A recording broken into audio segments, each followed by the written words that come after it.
Hi guys, it's Jen here from Jen G Photography and Ashbury Designs. I just finished creating a new Santa frame. I'm loving it. I love that we got Mrs. Claus in this one. I think it's something different that you're not going to see too much of. So hopefully it gives you guys some variety. And I added a little sparkle, so I just wanted to go over some editing on this one. So the reason for the sparkle is obviously we can't use backdrop companies' backdrops when we're creating this, so I did just do like a blank backdrop, a black backdrop, sorry, with a Christmas tree, and to me it was just like a little bit boring, but you can turn off the layer with the glitter, so you can see that without and there with. I like it with the glitter, and then it also gives you a free glitter layer, so you can actually delete all of these layers here and just save this glitter if you want to use it for other things. I use them for my sparkle sessions, and I do offer a package with this glitter overlay. Just a little plug there. But anyways, so you can turn that off and on. I like it on, but if you are more simple and prefer it simple, then turn it off. You can also add some snowflakes if you like as well. Okay, so once you download the file from Etsy, you will download a TXT file. The TXT file has the link to Dropbox. So there's quite a bit of confusion on this. Some people are trying to open the TXT file in Photoshop.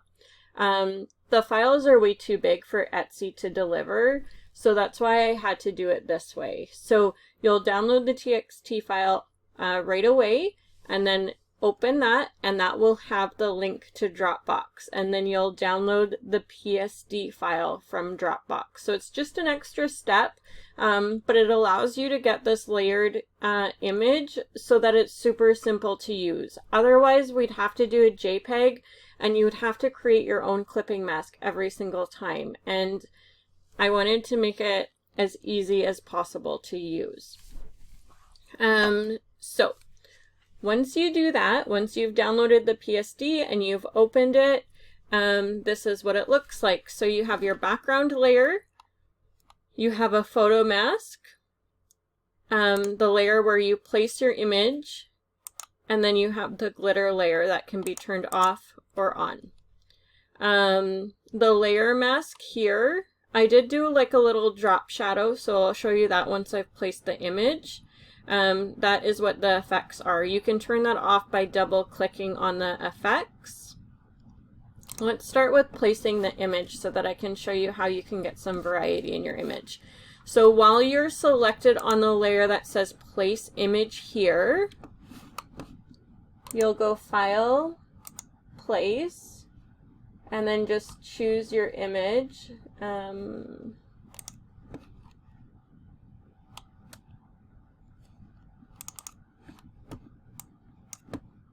then it'll automatically place it underneath.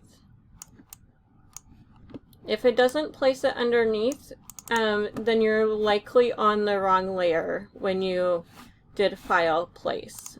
So you could just undo, go back to this layer, and go to File, Place. So from here you'll see the little drop shadow that I had mentioned that I've added there, just for a little detail. Another thing that you can do is you can grab like a little white brush, so start a new layer and then just grab a white brush with a really low opacity. So if you want it to look like it has like a reflection, you can just sort of make it a little bit hazier. And then you would want to mask that off of the frame. But you could do that if you wanted. I actually like this one at full opacity, especially with that drop shadow. I think it gives it some depth still, and does look pretty real. So I think that is everything. So here you can turn off the effects if you don't want that drop shadow. You can mask off the frame if you wanted, but I wouldn't suggest that. I've I've kind of tried to perfect it with the mask. And then you could just save this, save it as a JPEG for your client, and then just undo the placing of the image. That's what I do, is I just Control Z until, well, I've touched a few things, but until the image is no longer there, and then I go in and I choose another one. So let's just see how this looks with another one.